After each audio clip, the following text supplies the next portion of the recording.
Hey, good evening, everybody. My name is Lynn O'Hara. I'm the Deputy Director for Educational Programs here at National History Day. And we are excited to join for our second webinar in our Silent Heroes, Untold Stories from the Korean War series.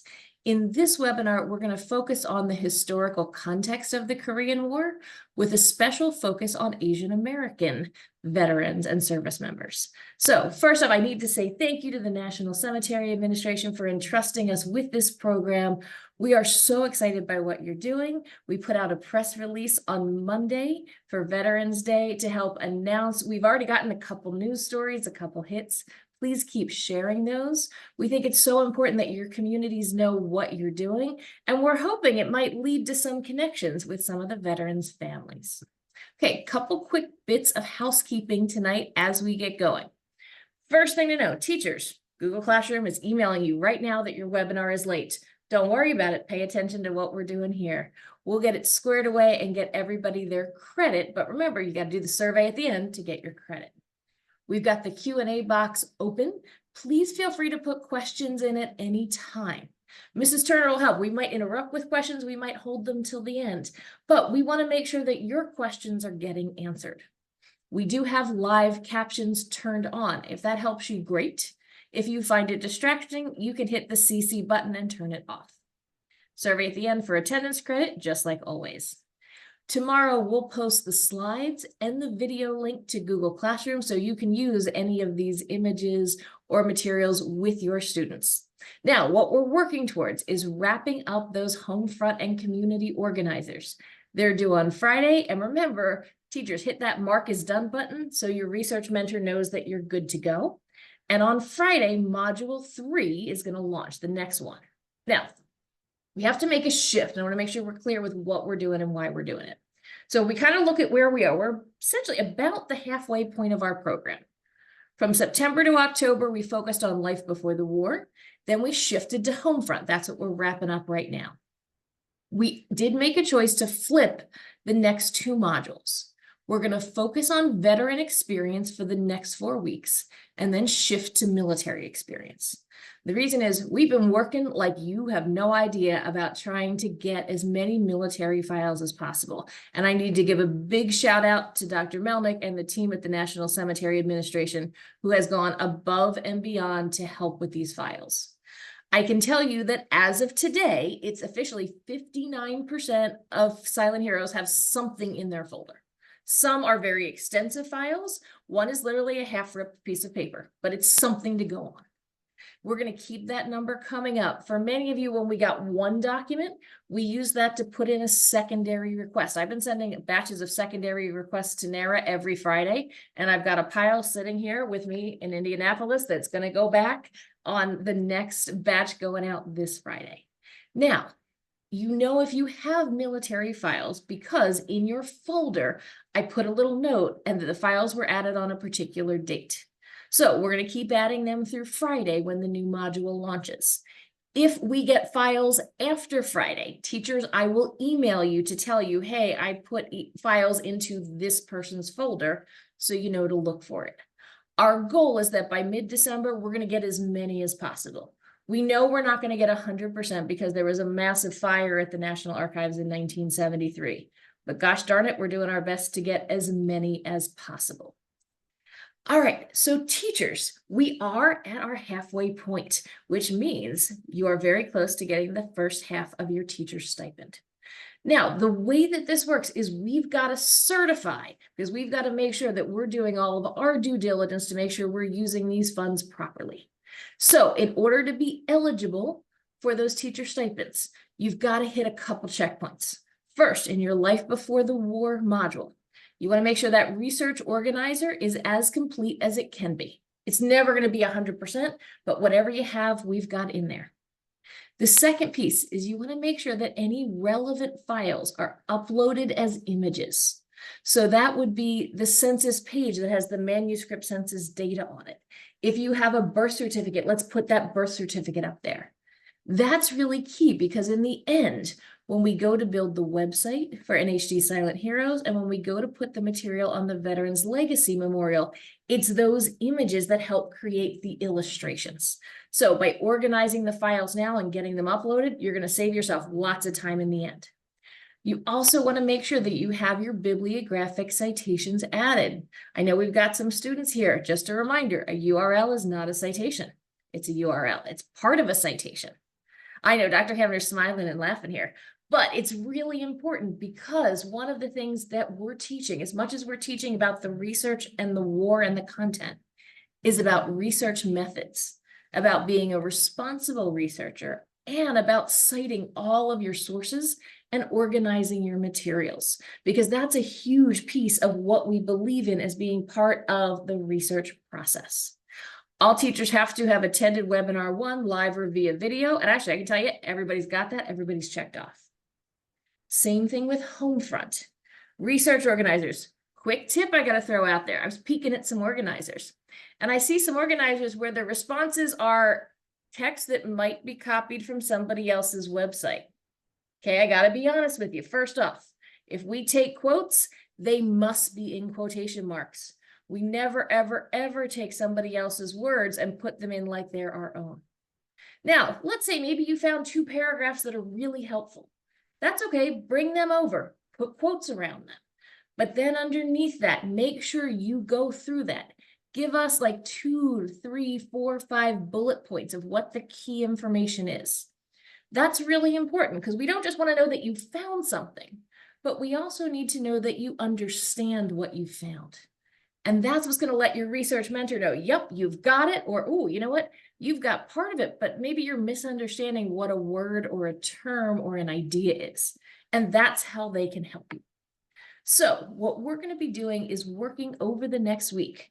So the steps are pretty clear. Teachers, you're going to mark the Homefront research as done. Once you do that, it goes to our research mentors, the little blue smiley faces, and they're going to check it and go, yep, we've got it done. Once we do that and review it, then we can get those stipend checks coming your way. And teachers, I will let you know when we drop them in the mail. 2 things that might be helpful. Number 1, teachers, I want you to be on the lookout. After Thanksgiving, we're going to send the field trip planning packets. We're putting the finishing touches on those this week and next. Between the beginning of December and the end of January, we need everybody to coordinate and plan their dates for their cemetery visits this spring. So this gives you 2 months to get it through the school system, get approvals, but also to connect with the directors at the cemetery to make sure the dates and times will work. We're going to ask everybody to plan a date and, quite frankly, to plan a backup date, just in case inclement weather happens. And if you think it can't happen in your area, it happens. It happens to everybody. Last thing, I'm going to throw this out there. This was a suggestion from a participant, and I'm happy to do it. If you find yourself in a spot where you're like, hey, I need to finish this up on Friday before I leave for the weekend, and I need some help, or I want to ask a question, or maybe I just need to log in so that I'm accountable on that time, I'm going to make an offer. This Friday from 3 to 5 p.m. Eastern, I will be available. I'm going to post a link into all the sections of Google Classroom, and I will be there and answer any questions from anybody who's got them in that window. Now, I know there's no magic day or time, and I know some of my West Coast teachers are not quite done teaching at that time. If you need another time, reach out to me, let me know. I will tell you I am flying on an airplane tomorrow morning. Probably can't do it then. But if I need to meet up with you tomorrow afternoon, tomorrow evening, or most of the day Friday, I'll find a time, Zoom into your class. And if I can't do it, I'll get Mrs. Turner connecting with you. I'll get one of our other staff members in and working with you. Our goal is to get this wrapped up and get everybody moving on to their veteran research in the next week or so. All right, that's a lot of different things. I'm going to go ahead and stop sharing. Sorry for the long set of announcements today, but I'm going to turn things over to Dr. Hamner to jump in on our content this evening. Thanks, Lynn. Can you see everything? We're good to go. Fantastic. Thanks for taking care of the housekeeping. And I would just like to echo what Lynn said about making sure all your I's are dotted and your T's are crossed. playing by the rules of historical research and historical citation is incredibly important. I had to learn this the hard way myself when I went to graduate school. And I want to also remind you that the instructions are your friend. There's a very detailed set of guidelines that will walk you through every piece. So if you're having any trouble or you're encountering difficulties, go back and take maybe a more careful read through the instructions and see if there's something you've overlooked. We are all on the same team. We all want to get you moving in the right direction, and we want to get you through the checkpoints so that we can get you the first half of your stipend. So great. I am super excited to jump into some more historical content tonight. From the first webinar, you remember we spent a lot of time doing bottom-up history, particularly looking at the kinds of experiences that Black Americans had during the Second World War, both at home, domestically in the Jim Crow South, and their experiences serving in the United States military during World War II. We're going to do three things tonight with the webinar. So the first thing is going to be a little bit more of that bottom-up history. This time we're going to talk about another underrepresented group, Japanese Americans, and we're going to talk a little bit about their experiences both at home and serving abroad. And we'll notice that there's some kind of loose commonalities between the experiences of Black Americans and Japanese Americans during World War II. And then there are some pretty interesting and I think important details. So we're going to get back to that bottom-up history and look at the lived experience of just everyday regular folks. Then we're going to spend a little time doing some top-down history, some of the more traditional history that looks at presidents and diplomacy. And we'll do two things there. I want to talk a little bit about the alliance between the United States and the Soviet Union that was so successful in winning the Second World War. And we'll talk about how that alliance ultimately crumbled in 1945 and 1946. And then we'll talk a little bit about the development of American foreign policy, particularly what's called the Truman Doctrine, which would guide American decisions about what to do abroad and how to do it for the next several decades, a period that most of us know as the Cold War. So we're going to start doing a little bit of Cold War history and Cold War foreign policy tonight. That's going to lead us right up to 1950 and the beginning of the Korean conflict. Now, if you're sitting there thinking, gosh, this is like a lot of background that we're doing for a Korean War research project, we certainly seem to be spending a lot of time in the 1940s. That is a perfectly legitimate observation. All of this is in the service of historical context. That is trying to understand the details, the social fabric, the political tone of the day, the culture, the economic dimensions of the 1940s to help us understand how the people who lived through the Korean conflict understood their moment in time. And anybody who gets serious about learning about the past very quickly develops a really deep appreciation for the context. It's very hard to start telling the story of the Korean conflict on the day that the Northern forces roll across the parallel. There's so much that we need to know about the buildup that got us to that moment to help it make sense. I was talking to some of my students the other day about this project, and we noted that the pandemic is about 5 years ago. And 5 years is also the time from the end of World War II to the beginning of the Korean conflict. It'll be really hard to talk about what's happening in America today without pausing to note this massively disruptive event that we all lived through. It's kind of colored the way that we think about the world and the way that we understand ourselves and our neighbors. And that's historical context. It's understanding the things that people had been through to better make sense of how they understood the moments that we're focusing. So let's back up a little bit to try to understand how Japanese Americans are understanding their relationship to the country, their relationship to the government. Second World War for Americans begins shockingly and dramatically on December 7th, 1941, with the surprise attack on the US naval base at Pearl Harbor in Hawaii. And if you go back and you look at any of the headlines from that day, or the man on the street radio interviews, the overriding emotion is one of shock, and then maybe some betrayal and some outrage and some confusion all swirled in. This is a moment that catches most Americans completely unawares, and it has the effect of shaking a lot of Americans out of their complacency. The war in Europe had been raging for 2 years already. Americans had stayed on the sidelines and had preached neutrality and isolationism. The attack on Pearl Harbor kind of shakes the United States out of that sense of security. And the war in the Pacific will feel, in some important ways, different than the war against Germany and Europe, the war that we talked more about in the first webinar. The war against Japan feels more like a war of revenge, a war of vengeance to punish an an enemy for this sinister, dishonorable sneak attack. And if we go back to December 1941, January 1942, you can get all sorts of senses of how Americans, particularly white Americans, are struggling to make sense of what's happening as events start accelerating very quickly. I love using political cartoons as primary sources in my classes.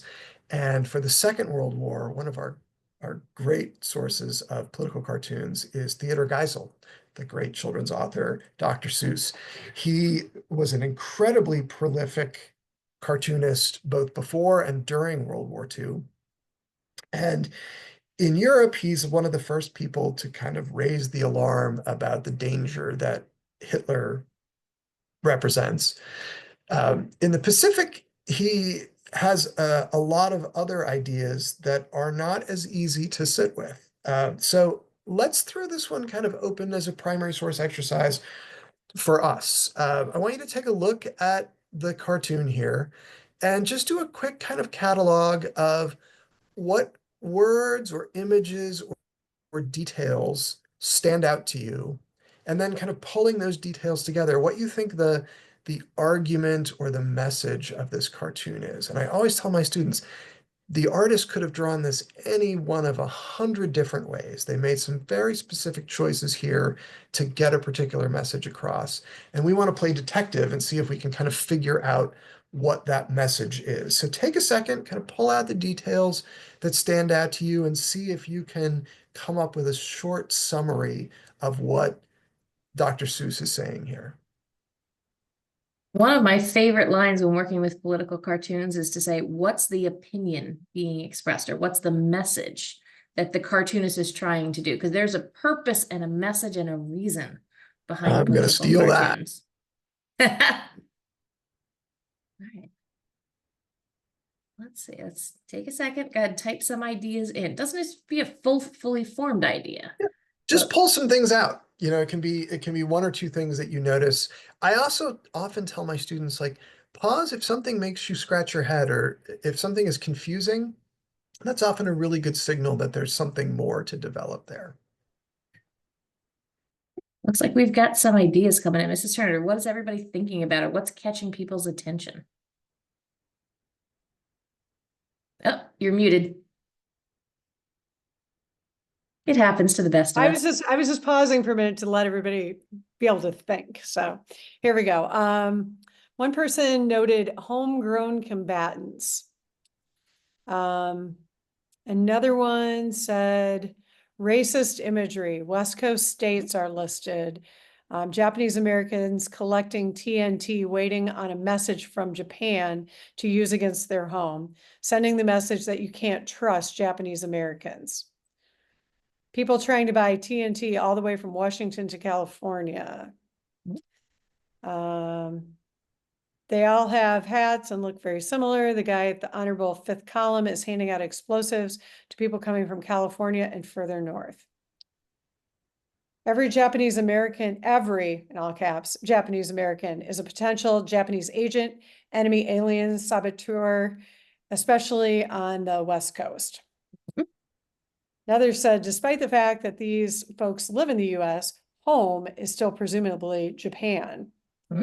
So masterclass, you guys have pulled out like all of almost all of the really relevant stuff. So some of the things I heard, kind of the dehumanization of the Japanese, how they're all drawn exactly the same way.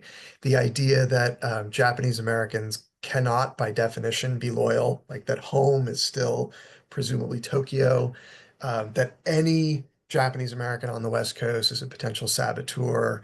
There's a sign on the hut that says Honorable Fifth Column. That's one of the things that's confusing. But in 1941, 1942, that was a term that everyone understood. That's analogous, I think, to what we would maybe say today as a sleeper cell, like people who have been living in a place, but whose loyalty remains, outside and who are just waiting for a moment to rise up and strike against the place that they've been living. And so it's a Quick, pretty. quick Oh, go question ahead. to toss you. One of our participants noticed the battleships. Are they supposed to be American ships or Japanese ships? I don't even know if those are battleships, but that's a great get. So I think it might just be Dr. Seuss's signal that everything in the sort of upper left-hand corner is the ocean, like that we are right on that we're right on the coastline, because it is very relevant that California, Oregon, and Washington are labeled here. There is a huge fear of saboteurs and that the saboteurs might strike fuel depots or ammunition depots or shipyards. And so I think maybe the horizon there is just to kind of make sure that even your casual newspaper reader understands, oh yeah, that's the Pacific Ocean, and that means the character in the upper left is peering through his telescope westward, presumably towards Tokyo. So it's a really kind of poisonously racist cartoon. I mean, you look at the way the Japanese are drawn with the glasses and the buck teeth. All of them have the exact same expression. All of them are wearing the same clothes. Like that, that sort of massive ribbon of people that's snaking up the coast. Like that's not how you draw people. That's how you would draw, livestock or insects or something. It's just kind of repeated characterizations of the same figure. But I think that this sense of deep skepticism and deep suspicion of Japanese American citizens on the West Coast is really reflected in that cartoon. It's important to note that Japanese Americans on the West Coast of the United States in 1941, in many cases, were citizens. In some cases, had families that had been in the United States for generations, and so they are, fully members of the American body politic, and yet they're not treated as such. And very famously, kind of building off the fear that white Americans had that they could not trust their Japanese neighbors, that their Japanese neighbors could not possibly be loyal to the United States and were simply waiting for an opportunity to attack at the behest of Tokyo. An executive order comes from the Roosevelt administration requiring Japanese American citizens to leave their homes on the West Coast and move into internment camps further inland, where they are, presumably not able to do damage to shipping and storage on the West Coast. And this is presented as a wartime necessity. And when it gets adjudicated in the Supreme Court, the arguments that carry the day are that in certain extreme cases, the government has the right to move people who might be dangerous in order to protect the greater national security. It's impossible for me to ignore that there's also just like a lot of old-fashioned racism blended into this. And I think that picture on the right is really telling. This doesn't seem like a shopkeeper or a store owner who is thinking, at least primarily, about national security. And that sign, "We don't want them back here ever," just seems to kind of reflect a deeper unease with the idea of a multiracial neighborhood. And so Japanese American families will have to sell their businesses, often for pennies on a dollar, will have to pack up the belongings that they can carry, often either sell their homes or entrust them to a caretaker. And then more than 100,000 will be moved to internment camps further inland, where they will live and some semblance of a family life, but detained until the end of the war by their own government, which is a really fascinating and shameful part of American history, but an important stand. So the racism that we saw in Black Americans suffering through is different in some important ways than the kind of racism that Japanese Americans on the West Coast are experiencing. There's a common chain of racism, but the way it's expressed feels a little bit different. There's also some other fascinating wrinkles here too. Although some 110,000 Japanese Americans are interned in camps, the U.S. government is so desperate for manpower during World War II that they allow the sons of interned families to serve in the military.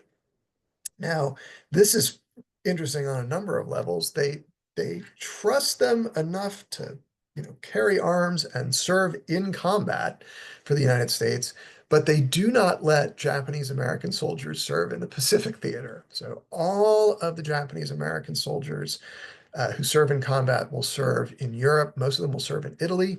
The picture on the lower right shows a marching column of an all Japanese American unit called the 442nd Regimental Combat Team. They're a fascinating study because many of the troops in that picture have families who are living at home behind barbed wire because the government doesn't trust their family's loyalty enough. The members of the 442nd Regimental Combat Team will become the single most decorated combat unit in the World War II American military. They will earn 29 Medals of Honor, more than 9,000 Purple Hearts. Their courage and their commitment and their sacrifice is beyond question. And yet their families are not being treated with the same kind of civil rights that white Americans enjoy. So there's I think, an interesting kind of tension there. And then there's a third interesting piece, which is while Japanese American civilians are in internment camps and while many of their sons are fighting in Europe, the United States is waging a war in the Pacific against the Empire of Japan and is so fighting an enemy that looks a lot like the people who are behind barbed wire in the camps. And a lot of the propaganda that comes out to help encourage Americans to continue waging this war has some pretty interesting, I think important, but also kind of ugly little moments here. This is another piece of political advertisement that I use a lot when I speak to groups. And I want to try to do the same exercise. Like, what are the words or parts of the drawing that stand out to you? It's useful here, I think, to think a little bit about the tone. It's like, what's the mood here? Is it funny? Is it dark? Is it angry? Is it playful? Um, and then just think for a second about who this might have been made for. Like, where do you imagine you would have seen this, say in 1944?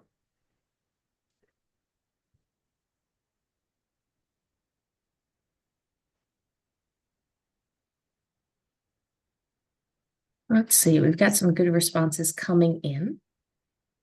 One person said the tone feels angry. There seems to be a lot of things that kind of fell on that line, that the face kind of pops. The idea of like devil horn, so you're making a devil reference. Notice the Japanese flag on the tail of the creature. A couple people Another noticed that. says the tone is very negative towards the Japanese because it's comparing them to a parasitic pest. Yes. dehumanizing? Absolutely. And you can actually kind of pull that thread even further. So it's saying they are a parasitic pest. And then a lot of the language here is talking not about, waging a war of, liberation or a war for American values, but it's talking about the Japanese as being in need of extermination, right? Um, that the Marine Corps has gotten the gigantic task of extermination. And if you look down at the text at the bottom, it says, before a complete cure may be effected, the origin of the plague, that is the Japanese themselves, the breeding grounds around the Tokyo area must be completely annihilated. Harnessing, race hatred and using it in the service of waging a very extreme kind of war, kind of pushing Americans to think about the Japanese as just biologically different. And so the war in the Pacific will be much uglier and much more brutal and much more severe in some ways than the war against the Germans in Europe. And I think it's the most important explanatory piece there of why the war in the Pacific is more brutal and more barbaric. Just has a lot to do with the fact that the enemy is racially different than white Americans, and white Americans are getting messages all the time that the Japanese are not like us. They cannot be fought in the same way. And these are really powerful messages, and they're ubiquitous in the 1940s. The picture on the left is from Life magazine. And if you look, it's a woman writing a thank you note to her boyfriend who has sent her a human skull, which to us in 2024 seems fairly chilling, I hope. But in 1943, Life magazine writes this as a sort of, matter of fact thing, that people are sending back human trophies. It's one of the things that's amazing is how quickly this kind of race hatred is ginned up after 1941 in order uh, to to push the country to fight the Japanese. The other thing that is pretty surprising is how quickly it's switched back off. Um, Japanese Americans that will be released from the internment camps after VJ Day. You'll see some of them come home to find that their residences have been vandalized or that their property has been defaced. It's hardly an easy homecoming. But the Japanese will become an ally of the United States in the Cold War era.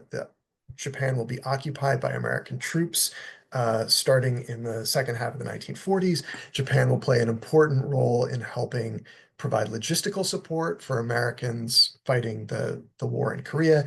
And some 5,000 Japanese Americans will go off and fight in the Korean conflict.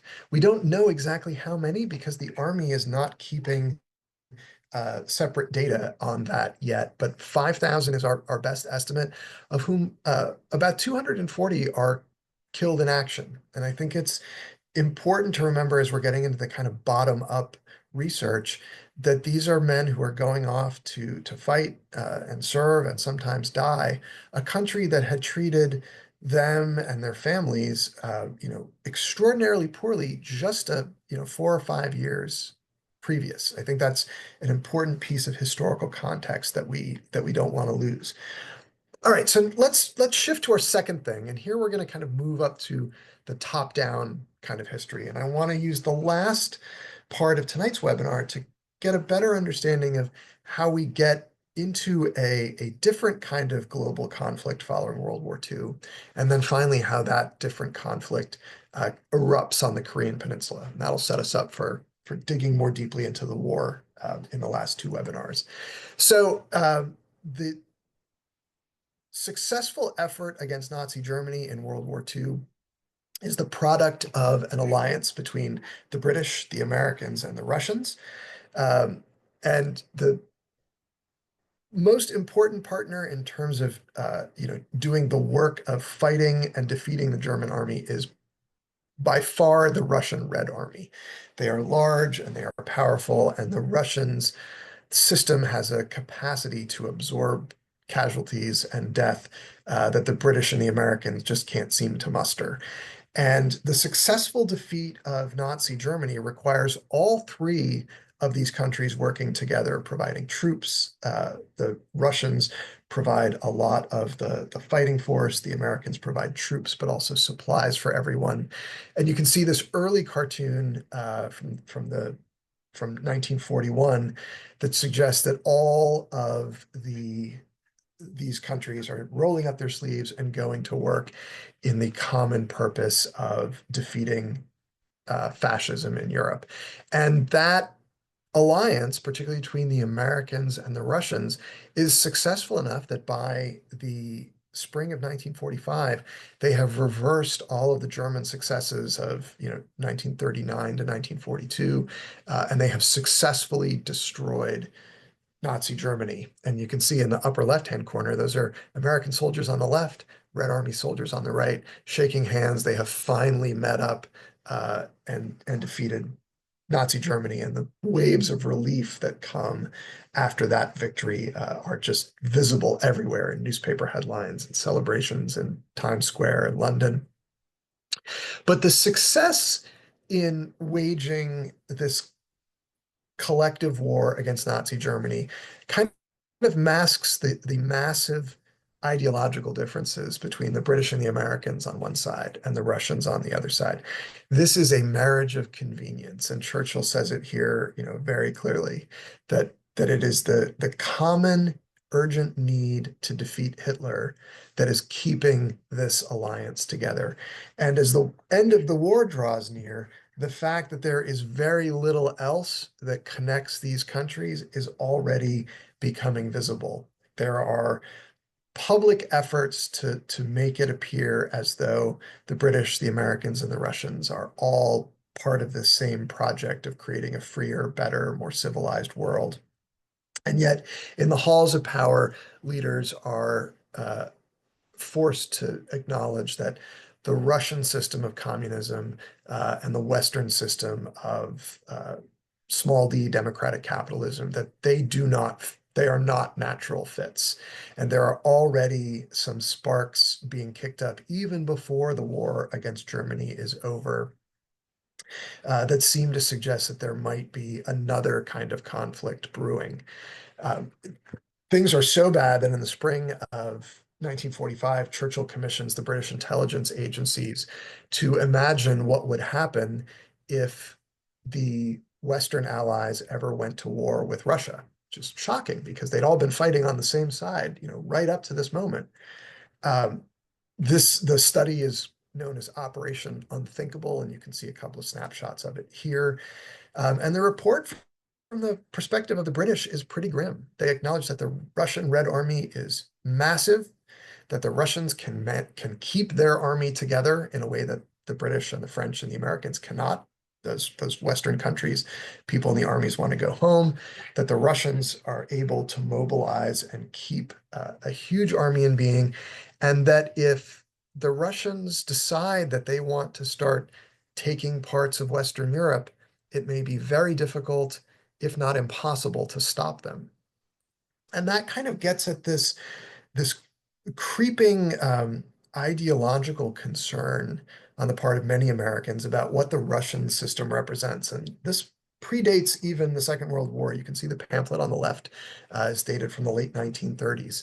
And a lot of Americans are getting a sort of very brief and crude introduction to Soviet-style communism, but there is a lot of fear-mongering behind it, that the Russian system is bent on expansion, that it's bent on controlling the world, that if Americans aren't vigilant, that Russian communism may try to reach out and even get a foothold in the United States itself. And so there's a lot of fear and a lot of concern as the war is ending, both at the top levels and lower levels, about what the post-war era is going to bring.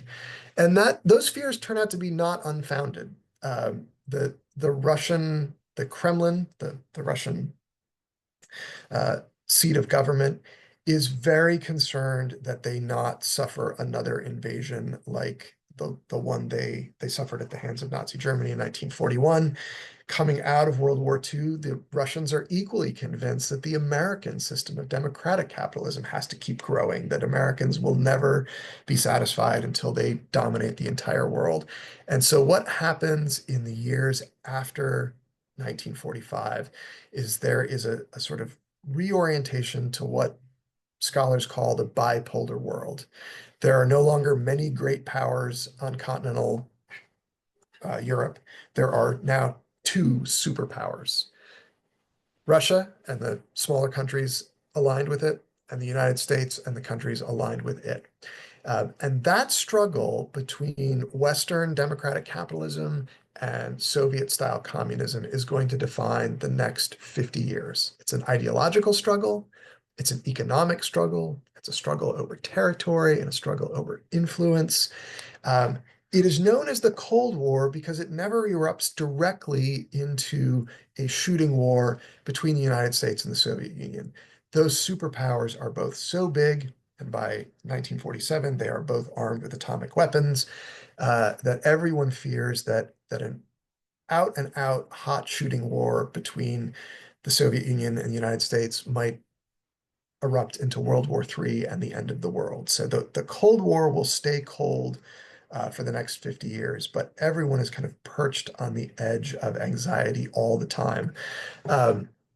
Within a few years of the end of the Second World War, what Churchill refers to as an Iron Curtain has dropped down the center of Europe, dividing the states aligned with the Soviet Union and the states aligned with the West.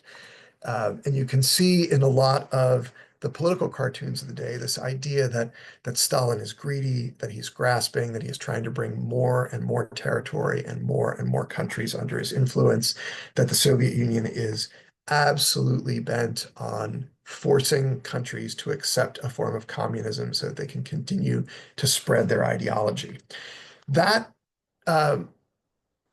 that sense that the Soviet Union is a paranoid state that is bent on growing leads the president, Harry Truman, to issue in a public speech to a joint session of Congress what becomes known as the Truman Doctrine. And the Truman Doctrine will define American foreign policy for the next few decades. It's incredibly important. The speech itself is only about 18 minutes. It's most specifically about things that are happening in Turkey and Greece. So it is directly addressing current events. But in the speech, Truman lays out a policy of trying to contain Soviet influence. So we understand the Soviet Union is going to try to keep growing. There is a recognition that the United States cannot necessarily beat back Soviet expansion militarily because the Soviet army is just so big. But Truman is here kind of rallying Americans to the idea that it is a responsibility of the United States for its own self-interest to try to help support free people who are resisting attempted subjugation by armed minorities or by outside pressures. And here he's talking about Soviet-style communism. And Truman is in the Truman Doctrine is suggesting that the United States needs to start very actively supporting free peoples who are resisting Soviet communism. And that's a really dramatic shift in American foreign policy. Up until this point, American foreign policy had mostly talked about protecting the homeland, making sure that Americans were safe in North America. And this is a dramatic change at the end of the Second World War to say American interests and American security is best served by being out in the world and helping other free people who are ideologically like the United States. So this is a really dramatic public speech that Truman gives that will lay out the terms of the doctrine. There are things happening that are not public at the same time. And one of them is here. It's the 1949 report from the National Security Council, NSC. And this is known as NSC 68 because it's the 68th report that they have produced. So the National Security Council is a group of top advisors who are thinking constantly about what is happening in the world and how the United States needs to protect itself and how it can take advantage of opportunities. This is not I mean, overly long document. I think it's like 14 pages, but I've excerpted a little bit here. They talk in NSC 68, remember this is a top secret, highly classified document. They talk about, what the United States is, what it should be, and also what its policies should be, given its core identity. So I might draw your attention down to the last paragraph here, that there are sort of three realities as NSC 68 lays out: a determination to maintain the essential elements of individual freedom as set forth in our founding documents, a determination to create conditions under which free and democratic systems can prosper, and a determination to fight, if necessary, to defend the American way of life. So they're kind of boiling down what they see as what America needs to do in the post-World War II environment. In section 6, they talk a little bit about how that's going to work. And so I'm going to throw this one open to you guys, because NSC 68 is the policy document that lays out some of the basic tenets of containment. So I take a quick skim over it. You might spend a little extra time there at the bottom in the fourth paragraph. But how, according to your understanding of this document, is containment of the Soviet Union going to function? And remember, like this in 1949 was highly classified, top secret stuff. We get to sit here in 2024 and read it as if we're at the table. I just think that is so cool. So if you were in this, this tiny, tiny inner circle of political advisors and diplomats, how are you understanding what the United States aims to do with its policy of containment? So kind of what's the goal? What's the purpose? How's it going to work?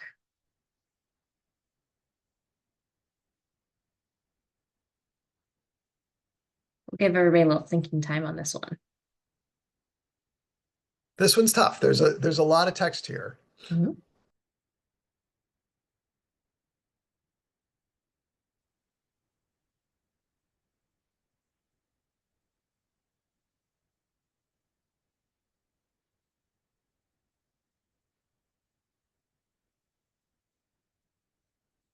I love some of the phrases that comes out of this.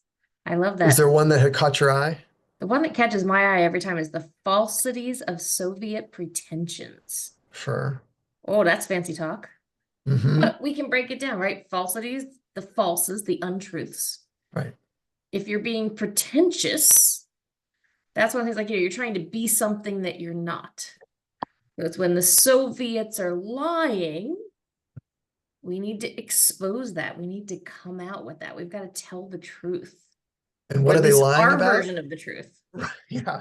And what are they lying about? They're lying about, at least in the eyes of NSC 68, they're lying about how well the Soviet system works. The Soviet communism is being pushed in the late 1940s as a way to, help rebuild your country after World War II. And Americans are deeply, deeply convinced that the Soviets are simply lying and misrepresenting how well communism works. And there's some great language that Ms. O'Hara has pointed out there about, exposing the falsities. What else do we get? Well, we're getting some other answers in here. A common thread that I'm seeing among some of them is the idea of the seeds of destruction within, or seeking the goal of having the Soviets destroy themselves.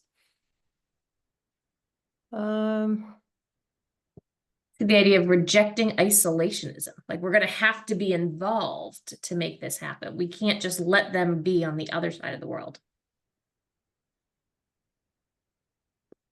I love that people are pointing out sowing the seeds of destruction within the system. And I would probably point out one extra thing, which is that is in some ways an admission that America is playing a relatively weaker hand. Right. There is no sort of soaring language about we will put troops on the beaches, we will march to Moscow, and we will never stop struggling and fighting until we have defeated this enemy. Right. This is not how the United States fights Germany in 1942. They don't say, well, let's talk about how bad the Nazi system is, and maybe we'll sow the seeds of its own destruction over time. And a lot of this is I think reflects an American understanding of the Soviet Union, the military at least, is incredibly large and incredibly powerful. And so this policy of containment is acknowledges that the United States cannot, in the late 1940s, to defeat the Soviet Union outright. We're not going to try to roll back everything, but we're going to at least try to contain their growth. Um, Everything seems to be hanging right now in kind of a balance between the Soviet Union and the United States. And Americans say we cannot have them swallow up any more countries that might tip the balance in the Soviet Union's favor, but we can at least contain their growth. And the containment is going to be ideological as much as anything else. Block expansion, um, expose the falsities of the Soviet Union, and try to foster the seeds of destruction. I mean, most Americans in positions of power believe that the Soviet system is simply just deeply corrupt. And if they can prevent it from expanding at some point in the future, it will have to shrink. And this is absolutely critical because it is laying the backdrop for where we're going to get to in 1950, right? It's hard to understand why Americans would send troops to a peninsula that I would imagine the vast majority of Americans couldn't even find on a map in 1950, unless we understand a little bit about the sort of global politics that are going on, with Americans now committed to the idea that their own national security depends on making sure that the Soviet Union cannot expand any further, and that Americans are going to commit to aiding free peoples who are trying to check Soviet aggression anywhere. Without that understanding of what's happening globally, and this new commitment through the Truman Doctrine to contain the Soviet Union, it's very hard to understand what happens in the Korean Peninsula. Here is the headline from June 25th, 1950, the day that North Koreans begin the invasion of the South. And if you go back and look at some of the headlines and some of the political cartoons, you can see a lot of the things that we discussed earlier this evening really clearly. This is a political cartoonist by the name of Jack Knox. He was a cartoonist for decades for the Nashville, Tennessee Banner, and he has a very conservative bent. I mean, he is very, what we would now say, hawkish. But you can see in this cartoon that the Korean Peninsula is standing in for something much larger, much more important, and perhaps much more high stakes. That this is not simply a local conflict between North Koreans and South Koreans over who ought to be in charge of the political unification of the peninsula, but that what's happening on the Korean Peninsula is in fact a stand-in for this larger showdown between the two global superpowers. And I'm interested when I'm looking at details. You know, Stalin on the left is holding that bloody hammer and sickle. Uncle Sam has got his index finger, you know, very determinately planted on the Korean Peninsula. But the two of them are, you know, eyeball to eyeball and staring each other down. There's a real kind of tension I feel in this cartoon. And Knox, the cartoonist, seems to be saying there is something much more high stakes here than simply who controls what territory on either side of the 38th parallel. Without this appreciation for how Americans see the invasion of the South Korean Peninsula, I think it's hard, it's almost impossible to understand why Americans kind of rally to fight another military conflict just a few years after the one that they had gotten out of. For a lot of Americans, it seems like it's not so much what is happening on the peninsula itself, but what it might signal in this global tug of war about which of the two superpowers is going to become dominant. Knox is not the only viewpoint by the way. So there are other political cartoons that come out in the same moment. So this is September 1950. And here I think the cartoonist is suggesting that what is happening on the Korean Peninsula is not so much a kind of internal fight among North Koreans and South Koreans about what kind of unified government the peninsula ought to have, but is a kind of proxy war. Puppets that are being handled by the superpowers, by the Soviet Union on the left. The caption here is now stooge war, which is feels like a very kind of negative term about the way that the Koreans are kind of being manipulated by the superpowers to go and fight over interests that are not completely their own. But here again, we have Jack Knox from the Tennessee Banner giving a much clearer and much less ambiguous interpretation. Like what is happening on the Korean Peninsula has very little to do, according to this artist, with a kind of conflict or debate over the unified government of the peninsula, and it has everything to do with the Soviet Union's aggressive efforts to expand its ideology everywhere. And so here we've got the five-headed hydra with the heads, sort of sharpened hammers and sickles, and you can see in the lower left all of the places that the Russians have left their kind of bloody beak marks before, in Berlin, in Yugoslavia, in Iran, and now he's arguing in Indochina as well, right? So this is not simply a localized fight between North Koreans and South Koreans, but part of a much larger global conflict over which ideology is going to be the sort of dominant one.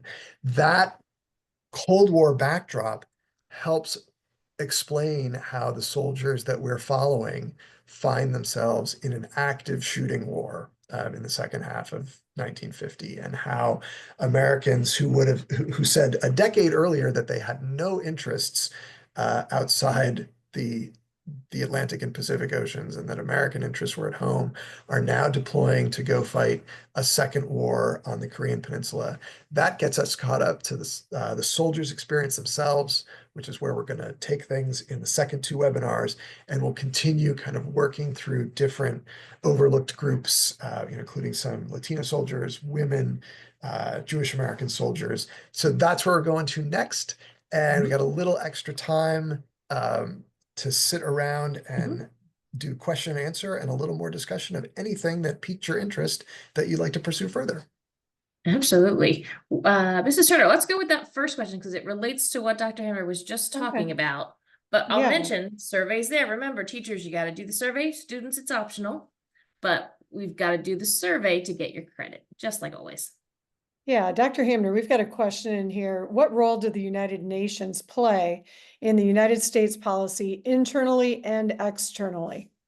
That's great. And actually, that's going to be a topic for the next webinar. But a lot of American foreign policy is running through this still very new organization called the United Nations, which is set up after World War II to try to prevent another kind of global catastrophe, and a World War III, which everyone understands might result in the end of humanity itself.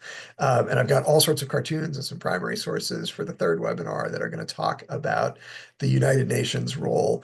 The Korean War in so many ways is just profoundly different from the American experience in World War II. There is no formal declaration of war. This is officially a police action, albeit a very violent and destructive one. And Americans are trying to imagine the Korean conflict as something very different than the war that they've gotten out of. And the presence of the United Nations as a stand-in and a broker is a really important part of that we'll come back to next month. All right, we have one more question too. It says, these images are awesome. Will we get this PowerPoint or a list of the images? Yep. Absolutely. Drop them tomorrow. We always drop them next day. We only wait till the next day, honestly, because we tend to fuss with them till the last minute. By we, Ms. O'Hara means me too. That's I did it tonight. It was my problem tonight. But we I'm both do always it. the guy like, oh, I found this one thing. I want to move this here and move that around.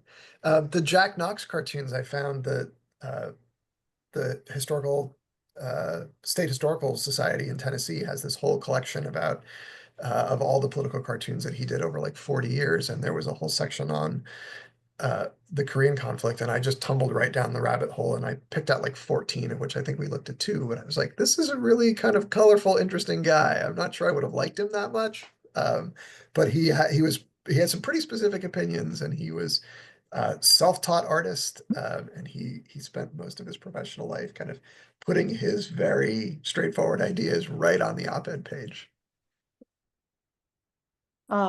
Ms. O'Hara, we have a couple of questions pertaining to the research that students and teachers are doing, either have done or are going to be doing. Can I go ahead and pop those up Go here? for it. Let's talk. All right. One question says, do we need to have a set number of primary sources for the home front or community organizer? Can we just use secondary sources? All right, good question. Magic numbers. In history, we don't put magic numbers because depending on your source, depending on what you're looking at, there might be more sources, there might be fewer sources. However, one of the things that's always good practice in history is that we generally say we want to start with secondary sources, but then go to primary sources. So some of the peaking, we've been finding, some things about what was this community like in the 1950s. Some people are looking at different historical societies or sharing different resources. And that's a great starting point. But once you get the basics under your belt, this is where we want to dig into some of those primary sources. Teachers, in the Homefront Guide, we have a really good lesson plan that Mrs. Turner wrote that really helps you and gives you specific strategies on how to use newspapers.com and how to use other local newspaper databases to investigate and to get some of those key primary sources about a town or a county or a state or a community. And it's important in history. We don't just rely on the secondary sources, because if we did, that would basically like take Dr. Hemmer's book and rewrite it and call it my book. Well, that's not really good research, right? Because I'm just taking what somebody did and rehashing it. But instead, I might take an idea out of his book, cite him, but then say, okay, based on what I read here, I've done some new research and pulled in some new primary sources. One quick tip as you're working with newspapers.com, and we've got the instructions with that lesson plan. There's an image number. It's like an accession number that goes with every page on newspapers.com. You want to grab that number. It's in the URL when you find your article.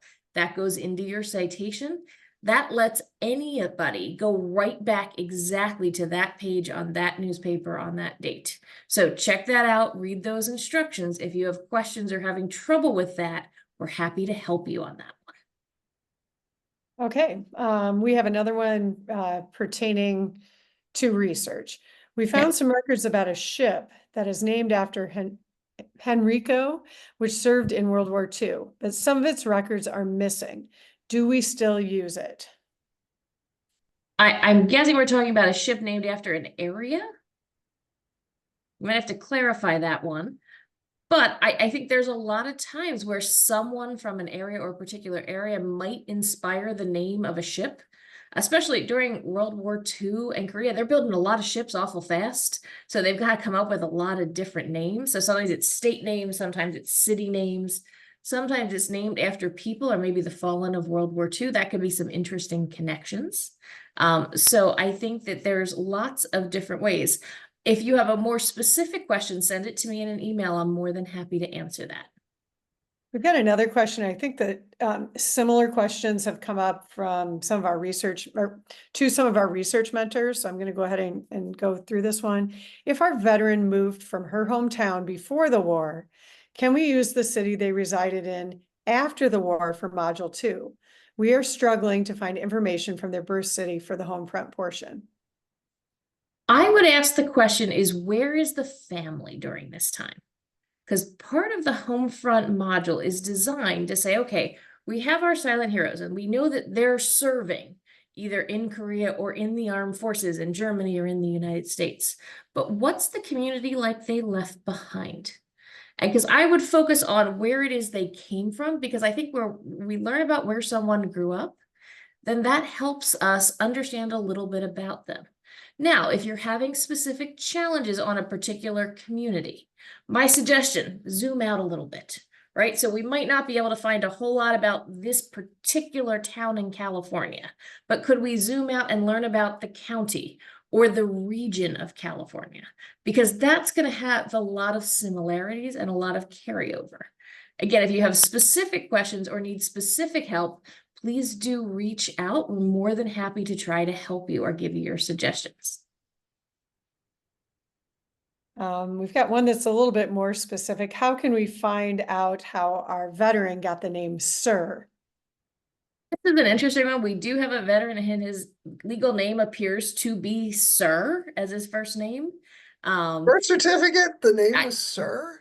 Well, it's on the military records. I don't know if it's in the birth certificate. We'll have to see on that Okay. one. But I think it's kind of like, how does anybody get any name? Yeah. That's really the family. I think that the key on that one would be see if we can identify a family member and see if there's a story there. I think I always tell my students, well, you know, it's your mother who signs the birth certificate no matter when in history. So think about that piece. Maybe it's a family name, maybe it's a reference to somebody, but I don't know. That might be one of those interesting questions that we ask that we never Can't quite answer. find the answer to. Right. Well, Okay. we're over our time. Do we have any other questions in the queue we should address? No, it was just a follow-up from a question. Right now, we don't. Okay. Well, actually, I have a quick question, Dr. Hemner. We've got a student question asking here. Where do you find pictures like this? Can you Where just do talk I for a minute find- about where you dig up these cool sources Yes, I that you bring? can. So I have a bunch of tricks up my sleeve at this point. And I have two ways. I go looking for specific things, and sometimes I just roll the dice. And I did both tonight, so let me say quickly how you can do that. When I go looking for something specific, I have a long and growing list of kind of trusted archive sites, so online archives. Library of Congress is fantastic. Smithsonian is fantastic. The various state historical societies are terrific. So like some of them, New York State, Massachusetts Historical Society, a lot of them will have online exhibits. They're often organized around a particular theme or idea, and they'll have lots of great sources, and they'll give you the citations for them, and they'll give you information about them. They're fantastic. And so if I'm putting together a lecture, I'll think, okay, where can I start looking? Gilder Lehrman, Smithsonian, National Archives, Library of Congress. And I'll just use the search engines, and I'll type in Korean War, political cartoons, and then you see what happens. The other way is to roll the dice, and sometimes, especially if I'm on, say, like a conference call where I'm like one of 90 people and I'm just nodding along, I'll type in the Google image search Korean War political cartoon, and then I'll just roll dice and see what comes up. Now, this is the important rule to this game. You cannot just start grabbing things that Google serves you and say like, oh, that's interesting, because nowadays with artificial intelligence, it's possible that someone's out there creating fakes. And so if you see something interesting, what you have to do is follow that item back and see who holds it. And if it turns out that it is held by the Wisconsin Historical Society, great, we're in business and we know it's a legitimate thing. If it's the Harvard University Historical Collection, fantastic. If it's just somedude.com, then you've got to be a little skeptical. Occasionally just somedude.com has legitimate sources, but I always, make sure that I have found it someplace else. And so if I roll the dice and I find something interesting, which is how those cartoons from the National Banner showed up, actually, but I went back and found that there was an online exhibit at the Tennessee State Historical Society. And then, when I found the one on the Google image search, it turned out there were like another 18. So it was kind of like you're out there mining, and I tapped my chisel, and then all of a sudden there was like a seam of gold there. And then I grabbed all of them because digital storage is cheap, and I don't know what I'm going to be working on next year, next month, next week, where I might want some political cartoons from Tennessee. So I grabbed a bunch of stuff. And those are two good ways that I found to do it. Well, and that idea of tracking your sources, knowing where you found them, being able to go back becomes so important because this Mhm. might end up in your next article or your Yep, next book or your next talk, and we never really know. But being responsible and tracking those sources goes a long way. 100%. And just one other thing, like, you can do this with books too. I mean, this is how I came up doing this. And so some of the Japanese cartoons from the first part of tonight's lecture actually came from a book that I'm reading with my graduate students. Um, and the book talked about these cartoons and talked about some of these photographs and described them. And then I went to the footnotes and I found out where they were and I tracked them down and got the images. And so one of the reasons that we're all such sticklers for citations and putting where you found things and where they're stored is so that other scholars coming after you can say, oh, I might want to take a look at that. I might want to grab that. And that's exactly what I did tonight. I also want to mention that I counted not one, not two, but three shout outs to the idea of rights and responsibilities, the 2025 NHD theme. So I'm going to give an extra shout out for that. All right, well, it looks like we're wrapping to the end of our Q&A. If you have anything that's burning, drop it in or shoot it in an email. But please, before you go, take just a moment to complete the survey. You can use the QR code with your phone or type it in a browser window, tinyurl.com/nhd-kw-live. I promise I don't try to make these too complicated. NHD, Korean War, live programs. All right, we appreciate your thoughts and your engagement. And we want to say a huge thank you to the team at the National Cemetery Administration for all of their help and support of this program. And I want to personally thank Dr. Melnick. He has been beating the bushes and really working with us. I can tell you that at least 25 of you have some military documentation in part because of his efforts. And what he's been able to find has helped us fuel secondary requests. So we're hoping it's going to get a little more in a couple weeks. So big thank you. Have a wonderful evening, everybody. We really appreciate your thoughts and your fabulous questions tonight and cannot wait to see your home front and community organizers and learn just a little bit more about your silent heroes. So Thank you thanks, so much for everybody. taking part of your busy week out to spend with us. We look forward to seeing you next month.